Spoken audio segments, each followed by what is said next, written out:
Avez-vous déjà été traité de froid, distant ou impassible par un collègue frustré que vous n'ayez pas réagi à son drame ou par un partenaire qui voulait que vous soyez à la hauteur de son intensité émotionnelle? Ce moment où quelqu'un essaie de vous culpabiliser pour votre sang-froid, comme si votre calme était un défaut plutôt qu'une force. C'est une expérience étrange, n'est-ce pas? Être critique non pas pour une faute réelle, mais simplement pour avoir maintenu son équilibre émotionnel. Cette accusation de froideur survient souvent précisément lorsque vous prenez une décision rationnelle que quelqu'un d'autre n'apprécie pas, ou lorsque vous refusez de vous laisser entraîner dans un tourbillon émotionnel qui lui serait bénéfique mais vous serait préjudiciable. Et à ce moment-là, la pression est immense. Vous devez vous défendre, prouver que vous avez des sentiments, réagir émotionnellement juste pour démontrer que vous en êtes capable. Mais que diriez-vous si je vous disais que ce moment précis où quelqu'un essaie d'utiliser votre sang-froid contre vous représente en réalité l'une des occasions les plus puissantes d'asseoir une autorité inébranlable? Et si, plutôt qu'une vulnérabilité à défendre, votre retenue émotionnelle était en réalité votre plus grande force? C'est là que Nicolas Machiavel, peut-être le stratège du pouvoir le plus méconnu de l'histoire, nous offre une perspective profonde. Car Machiavel avait compris quelque chose que la plupart des livres de développement personnel modernes oublient complètement. La maîtrise émotionnelle n'est pas seulement une vertu personnelle, mais un avantage stratégique d'une valeur inestimable. Et votre réaction lorsque quelqu'un tente de vous qualifier de froid révèle tout sur qui détient réellement le pouvoir dans la relation. L'accusation de froideur est rarement une question de température, c'est une question de contrôle. Quand quelqu'un vous traite de froid, ce qu'il veut dire en réalité, c'est « je ne peux pas vous émouvoir aussi facilement que les autres, et cela me frustre ».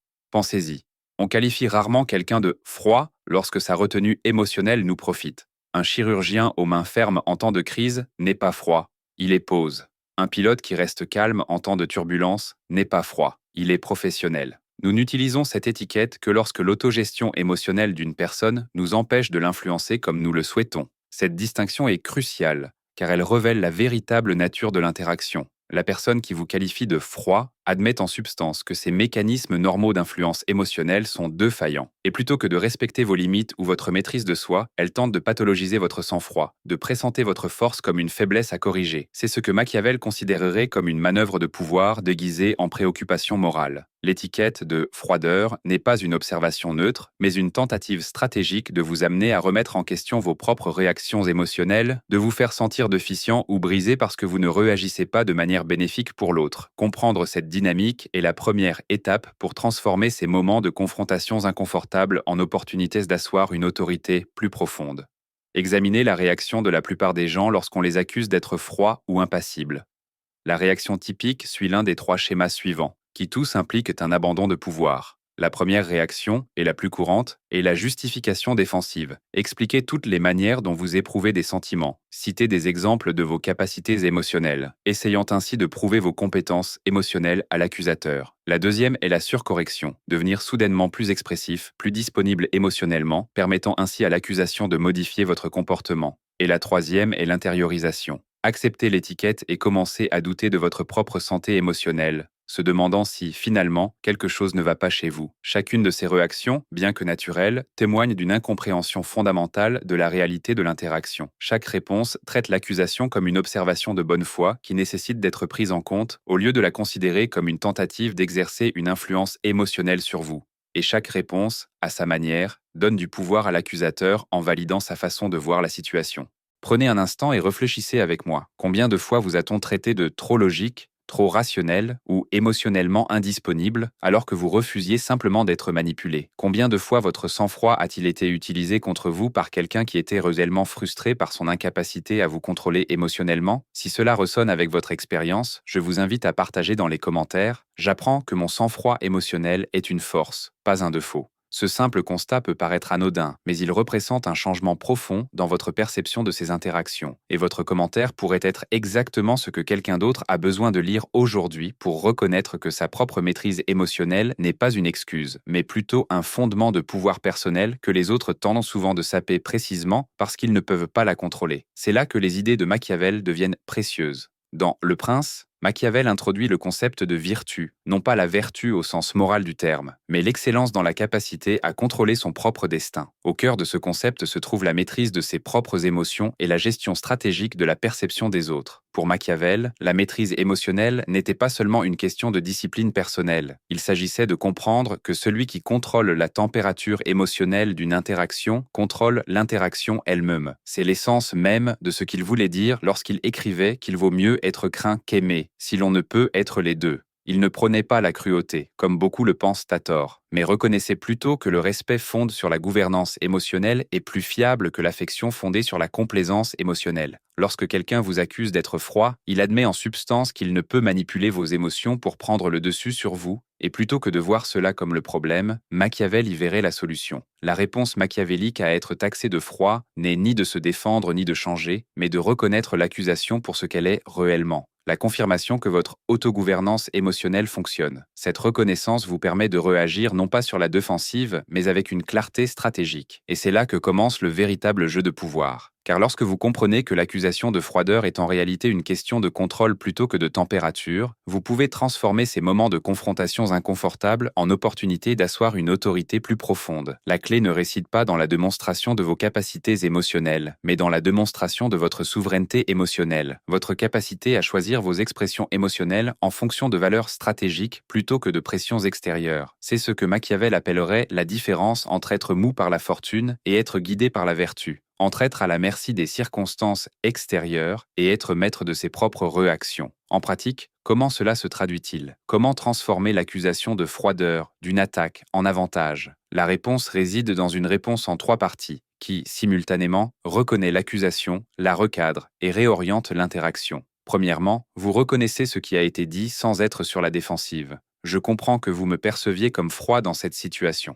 Cette simple reconnaissance a un effet puissant. Elle accepte l'observation sans accepter le jugement implicite. Vous ne discutez pas de votre apparence de froideur. Vous reconnaissez simplement que c'est leur perception. Deuxièmement, vous recadrez ce que la froideur représente réellement dans ce contexte. Ce que vous interprétez comme de la froideur est en fait ma façon d'accorder à cette situation l'attention qu'elle mérite. Cela recadre votre retenue émotionnelle non pas comme une déficience, mais comme une approche délibérée qui honore l'importance de la situation. Et troisièmement, vous recentrez l'attention de votre expression émotionnelle sur le fond du problème. Concentrons-nous donc sur la résolution efficace de ce problème, plutôt que sur la façon dont chacun de nous exprime ses émotions. Cette réponse en 3 parties, reconnaître, recadrer, rediriger, accomplit quelque chose de remarquable. Elle transforme ce qui était censé être une attaque contre votre personnalité en une démonstration d'autorité. Elle démontre que vous ne pouvez pas être manipulé émotionnellement, que vous gardez le cap même sous pression et que vous restez concentré sur le fond, plutôt que de vous laisser distraire par la dynamique émotionnelle. En substance, cela confirme exactement ce que l'accusation cherchait à saper, votre capacité à maintenir votre souveraineté émotionnelle dans les situations difficiles. Et cette démonstration d'autogouvernance émotionnelle produit souvent un effet fascinant. Ceux-là même qui critiquaient votre sang-froid commencent à le respecter, même inconsciemment, car en fin de compte, les humains sont attirés par ceux qui font preuve de maîtrise, et surtout de maîtrise de soi. C'est le paradoxe que Machiavel avait si bien compris. La maîtrise émotionnelle, bien que souvent attaquée en surface, suscite un profond respect psychologique fondamental. On peut prétendre que chacun s'exprime émotionnellement, mais on fait instinctivement confiance à ceux qui savent garder leur sang-froid sous pression. C'est pourquoi les leaders efficaces sont rarement les plus réactifs émotionnellement. C'est pourquoi, en cas de crise, nous nous tournons vers la personne calme et non vers celle qui s'exprime. Nos valeurs affichées en matière d'expression émotionnelle peuvent favoriser l'ouverture, mais nos mécanismes de confiance instinctive favorisent la gouvernance. Et lorsque vous démontrez que vous ne pouvez pas être manipulé émotionnellement, que vous choisissez vos expressions de manière stratégique plutôt que réactive, vous suscitez ce profond respect instinctif, même chez ceux qui critiquent consciemment votre maîtrise.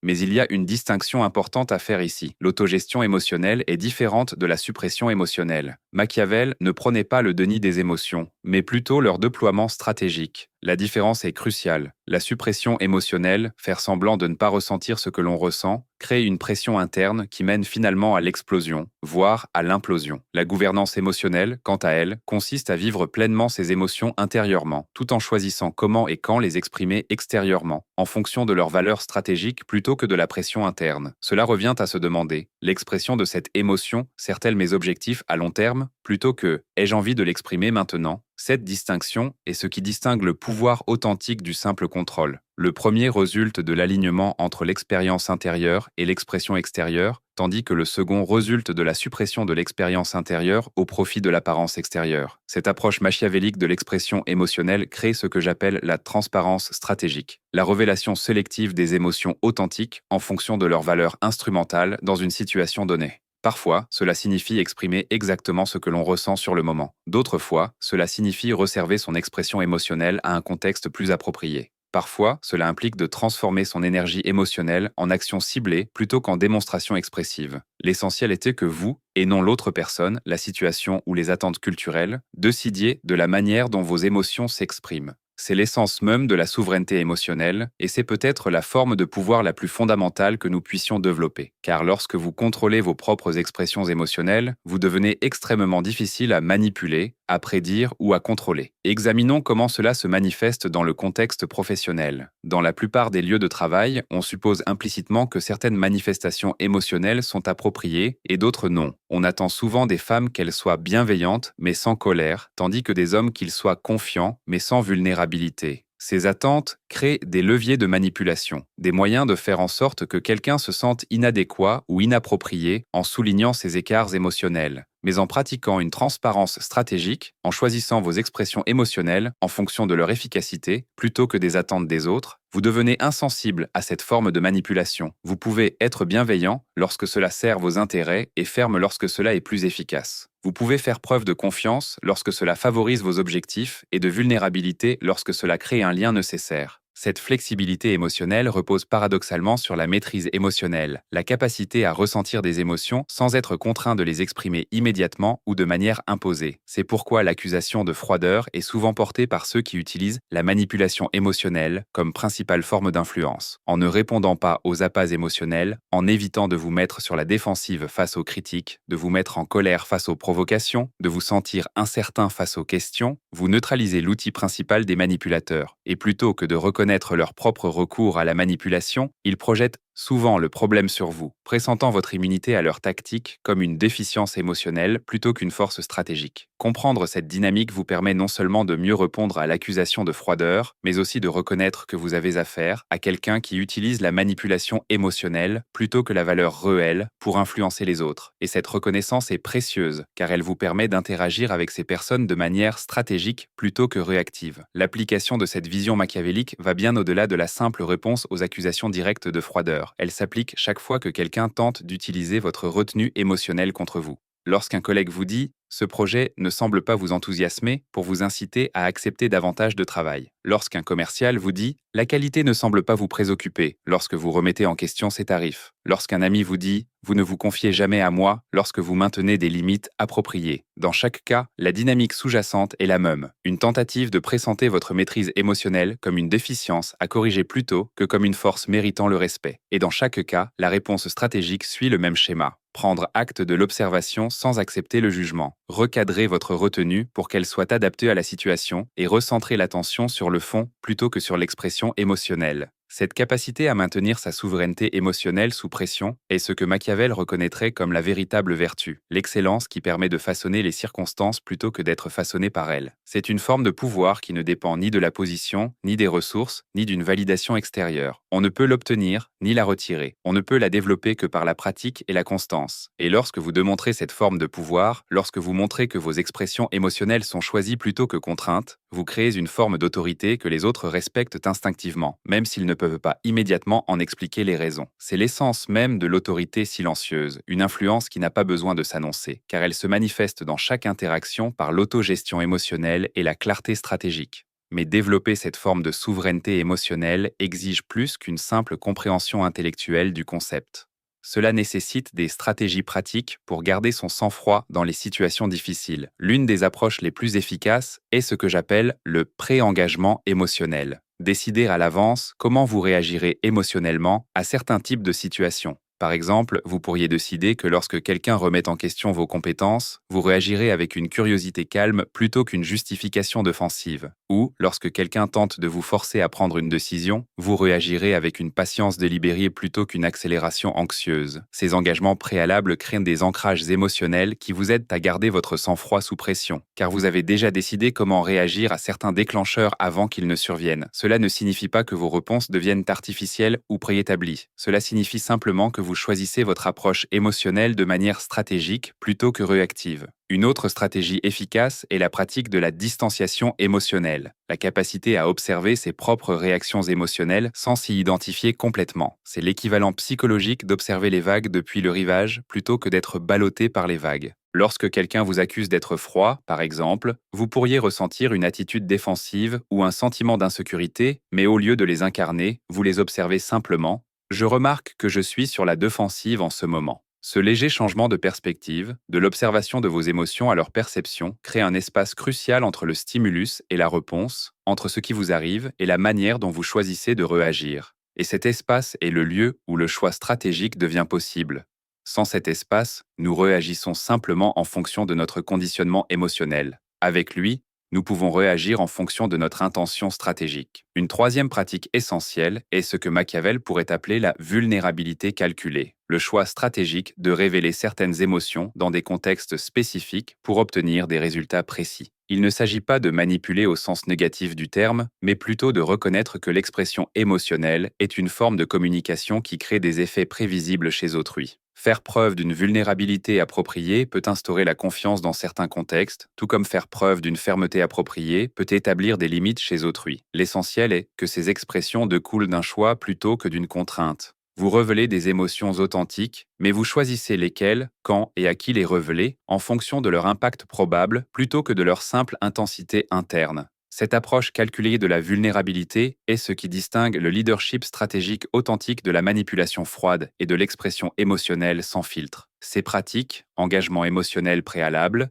distanciation émotionnelle et vulnérabilité calculée, constituant le fondement de ce que Machiavel appellerait la vertu émotionnelle, la capacité à maîtriser ses émotions de manière à promouvoir ses objectifs plutôt qu'à les compromettre. Cette forme de vertu est particulièrement puissante dans les contextes modernes, où la coercition directe est souvent indisponible ou inappropriante. Dans un monde où il est impossible d'imposer sa volonté, la capacité d'influencer par l'intelligence émotionnelle et la transparence stratégique devient essentielle. Et paradoxalement, ce sont souvent ceux que l'on accuse d'être trop froids ou trop rationnels qui ont la plus grande capacité d'influence, précisément parce qu'ils ne sont pas à la merci de leur réaction émotionnelle immédiate. Lorsque vous développez cette capacité d'autogestion émotionnelle, un phénomène remarquable se produit. Ceux-là même qui critiquaient autrefois votre sang-froid commencent à s'y fier. Ils ne reconnaissent peut-être jamais explicitement ce changement, mais leur comportement révèle la vérité. Ils viennent à vous lorsque des décisions doivent être prises sous pression. Ils sollicitent votre point de vue lorsque les émotions sont exacerbées. Ils font confiance à votre jugement précisément parce qu'ils savent qu'il n'est pas facilement influencé par les courants émotionnels.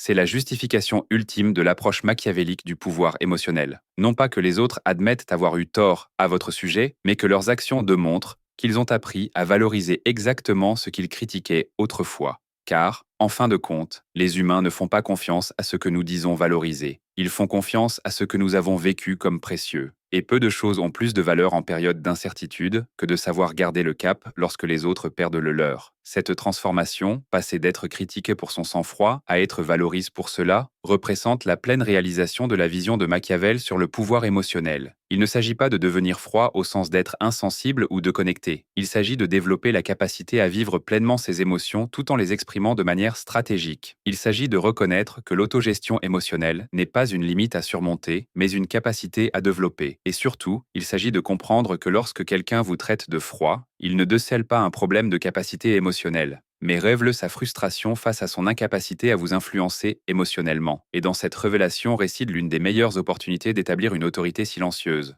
La chance de démontrer que vos expressions émotionnelles sont choisies plutôt que contraintes, stratégiques plutôt que réactives, gouvernées par la vertu plutôt que par la chance. Alors, la prochaine fois que quelqu'un vous traite de froid, rappelez-vous que ce qu'il dit en réalité est « je ne peux pas vous émouvoir aussi facilement que je peux émouvoir les autres ». Et plutôt que de vous défendre contre cette observation ou d'essayer de la démentir, considérez-la comme une confirmation de votre souveraineté émotionnelle. Reconnaissez sa perception sans accepter son jugement. Recadrez votre calme pour qu'il soit adapté à la situation plutôt que déficient en relations humaines. et recentrez votre attention sur ce qui doit réellement être accompli plutôt que sur la manière dont vous exprimez vos émotions. Ce faisant, vous transformez ce qui était censé être une critique en une démonstration de votre autorité, vous montrez que vous ne pouvez pas être manipulé par la pression émotionnelle ou les attentes sociales, et vous vous établissez comme quelqu'un qui agit avec une clarté stratégique plutôt qu'avec une réactivité émotionnelle. C'est l'essence même du pouvoir émotionnel machiavélique, non pas l'absence de sentiments, mais la gouvernance stratégique de leur expression. Si quelque chose dans cette vidéo vous a aidé à comprendre que votre maîtrise émotionnelle n'est pas un défaut à excuser, mais une force à développer, je vous invite à nous rejoindre dans ce voyage. En vous abonnant à Silent Authority, vous choisissez de développer non seulement des connaissances théoriques sur les dynamiques de pouvoir, mais aussi une maîtrise pratique de la souveraineté émotionnelle. Chaque semaine, nous explorons des perspectives machiavéliques qui dépassent la compréhension superficielle, proposant de véritables stratégies pour développer une influence efficace dans le monde réel. Il ne s'agit pas de tours de passe-passe ou de tactiques de manipulation. Il s'agit de développer une autorité authentique issue d'une véritable autogestion émotionnelle. Car dans un monde où la plupart des gens sont à la merci de leurs réactions émotionnelles, ceux qui peuvent choisir leurs réponses stratégiquement détiennent le véritable pouvoir. Et ce pouvoir est à votre disposition, non pas en contrôlant les autres, mais en vous maîtrisant vous-même.